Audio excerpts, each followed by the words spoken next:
From Boston's towering buildings to the sidewalks below, concrete is everywhere. Globally, cement production makes up 8% of carbon emissions. Here's a stat for you. If cement production were its own country, it would be the third largest emitter of CO2 next to China and the U.S. So as part of our Climate 2024 coverage, First Alert meteorologist Tevin Wooten explains how one Somerville startup is working to lower carbon emissions in the concrete industry. Sublime Systems is mixing things up, creating a new process to make low-carbon cement.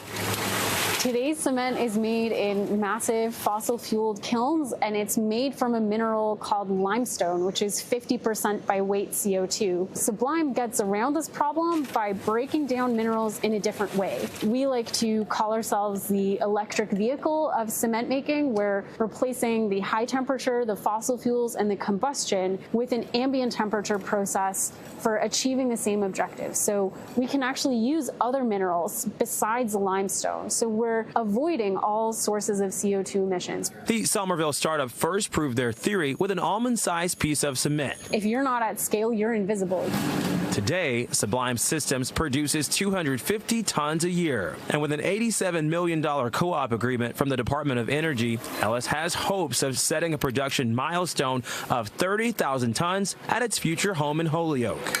We call this the demonstration scale plant. And once we've perfected and validated that module, now we can scale up and reproduce that all over the world simultaneously. Yeah. We are obsessed with testing. So we put it in this machine, this Forney, and it squeezes the cement until it breaks. Strength is everything, and it's got to be strong. It's got to be durable. At the end of the day, that's what it's here for.